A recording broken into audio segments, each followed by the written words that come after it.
ഇന്ന് നമ്മൾ പഠിക്കാൻ പോകുന്നത് എസ്റ്ററിഫിക്കേഷൻ. എസ്റ്ററിഫിക്കേഷൻ എന്ന് പറഞ്ഞാൽ കാർബോക്സിലിക് ആസിഡും ആൽക്കഹോളും ചേർന്നിട്ട് എസ്റ്റർ ഉണ്ടാവുക. ആ രാസപ്രവർത്തനത്തിനെയാണ് നമ്മൾ എന്ത് പേര് പറയുക?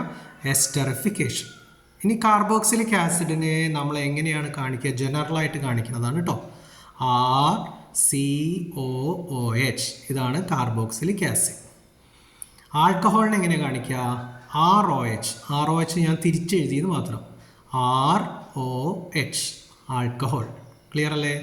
ഇനി എസ്റ്ററിഫിക്കേഷൻ നടക്കുന്ന സമയത്ത് കാർബോക്സിലിക് ആസിഡുള്ള OHും ആൽക്കഹോളിൽ നിന്ന് Hഉം ജലമായിട്ട് പുറത്തേക്ക് പോകും.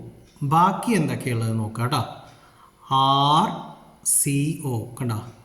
RCO. ബാക്കി ഇപ്പുറത്തെ സൈഡിൽ OR ഇതാണ് എന്ത്?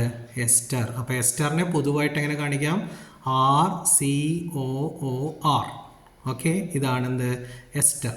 ഇതൊരു പൊതുവായിട്ടുള്ളൊരു രാസസൂത്രമാണ്. ഇനി നമുക്കിതിനെ ഈ ആറിന് പകരം എന്ത് കൊടുത്തു? ഞാൻ CH3 എന്ന് കൊടുത്തു. CH3COOH. CH3COOH എന്ന് പറഞ്ഞാൽ എത്തനോയിക് ആസിഡ്. എന്താണ് പറയുക? Ethanoic acid. അടുത്തത് ROH അല്ലെ, ആറിന് പകരം CH3 കൊടുത്തു. അപ്പോൾ CH3OH എന്ന് പറഞ്ഞാൽ മെത്തനോൾ. എന്താ പറയുക?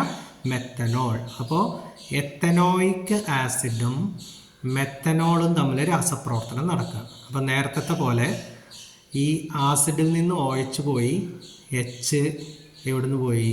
ആൽക്കഹോളിൽ നിന്നും പോയി. അപ്പോൾ ഇവിടുന്ന് H2O പോയിട്ടാ. ബാക്കി എന്താ ഉള്ളത് നോക്കി നോക്കുക.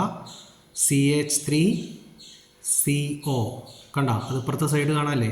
CH3CO. ബാക്കി ഇപ്പുറത്തെ സൈഡിൽ നിന്ന് വരണം. എവിടെയാ? OCH3 കണ്ടോ? OCH3. അപ്പോൾ എത്തനോയിക് ആസിഡും മെത്തനോളും ചേർന്നാൽ കിട്ടുന്ന എസ്റ്ററിൻ്റെ രാസസൂത്രം നോക്കുക. CH3COOCH3.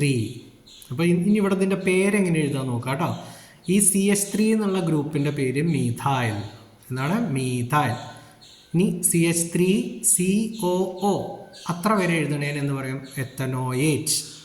എത്തനോയിറ്റ് എന്ന് പറയാൻ കാരണം 2 കാർബൺ ഉള്ളതുകൊണ്ട്. അപ്പോൾ എത്തനോയേറ്റ്. ഇത് മീഥൈൽ, ഇത് എത്തനോയേറ്റ്. അപ്പോൾ എസ്റ്ററിൻ്റെ പേര് നോക്കി നോക്കിയാൽ തിരിച്ചെഴുതാം. Methyl ethanoate.